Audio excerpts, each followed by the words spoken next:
अस्सलामुअलैकुम। राजपूत राजपूत कौम बरसगीर की तारीख में अपना एक अलग मुकाम रखती है।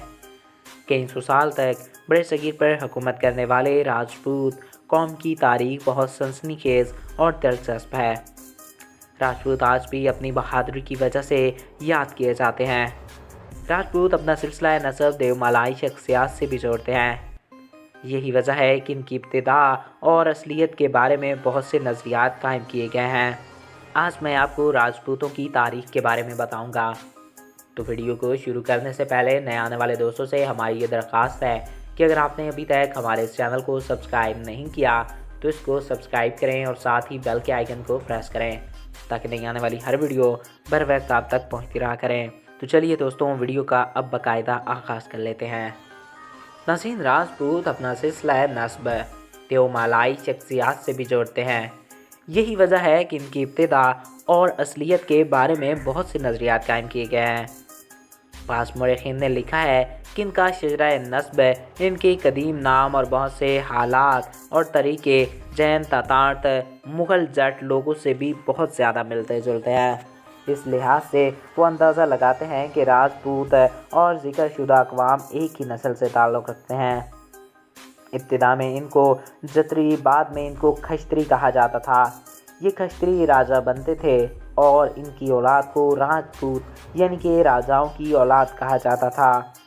पंडित गुरुशंकर और दीगर हिंदी मौरख़ीन का नज़रिया है कि राजपूत जंतरी या खस्तरी राजाओं की पोते और औलादे हैं।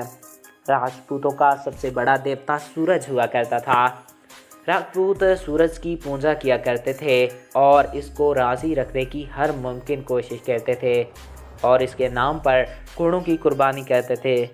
इसी के नाम पर लड़ते और जान दे देते। वो लोग इसे सूर्या कहा करते थे और वैसे भी हिंदी में भी सूरज को सूर्या ही कहा जाता है।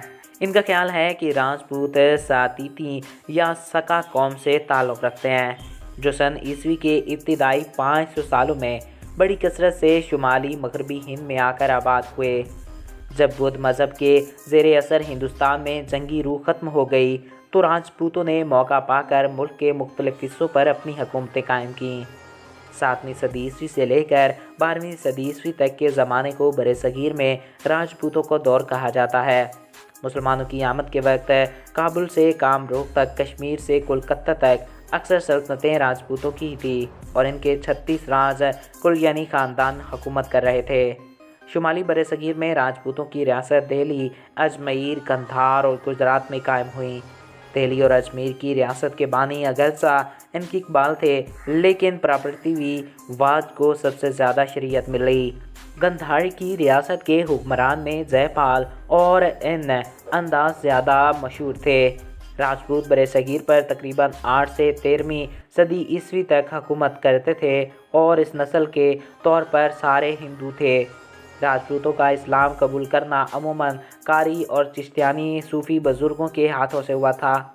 ये मुमकिन है कि कुछ का कबूल इस्लाम सियासी मुहरक़ात पर मबनी था क्योंकि दिल्ली सल्तनत और मुग़लों ने इस्लाम की कबूलियत की हिमायत की। मजहबी तब्दीली का अमल बरतानवी हिंद की 19वीं सदी में जारी रहा। सर जोहन वाइसराय के दौर में रायगढ़ रियासत का अमल इनके कल कर सामने आने की जाने माइल होने लगा, जिसकी वजह से इनको शदीद मुखालफत का सामना करना पड़ा और नीयत यहाँ तक पहुँच गई कि इनके तख्तशाही छोड़ने का फ़ैसला किया गया ताकि वो अपने नए अहदे पर कायम रह सकें। 1 साल गुजर जाने के बाद इन राजपूत हुक्मरानों ने अपने बेटों समेत खुलकर मुसलमान होने का ऐलान कर दिया। इसी के दौर के करीब में मगरबी उत्तर प्रदेश के राजपूतों ने भी इस्लाम कबूल कर लिया। 1931 ईस्वी के बरतानवी हिंद की मरदमशुमारी के ज़रिए राजपूत आबादी की सही तकसीम की मालूमात का अंदाज़ा होता है। इसकी रूह से 10.7 मिलियन लोग खुद को राजपूत करार देते हैं, जिनमें से 8.6 मिलियन हिंदू, 2.1 मिलियन मुसलमान और 50,000 सिख थे। राजपूत आज भी अपनी बहादुरी की वजह से याद किए जाते हैं। नाज़रीन गिरामी, इनकी शुजाअत और दिलेरी आज भी मशहूर है। राजपूत अपनी बात के पक्के, तिरनी के माहिर और आला किस्म के शाह सवार थे। अपनी आन बचाने के लिए जान की बाजी लगा देते। राजपूतों ने अपनी खूबियों की बदौलत काफ़ी अरसे तक बरसगीर में हुकूमत की और एक तहजीब कायम की। ये सिर्फ तय बतय मैदान जंगलों में जोहर दिखाते थे, बल्कि उम्दा इंसान और आला मेज़बान थे। मेहमान नवाजी और सखावत का जज्बा इनमें मौजूद था और वो आर्ट व अदाब और मौसीकी के दिलदादा थे। ही राजा के दरबार में एक नामा सरार लाजमी होना था, जो कि ख़ानदानी अज़मत के गीत मुरतब करता था।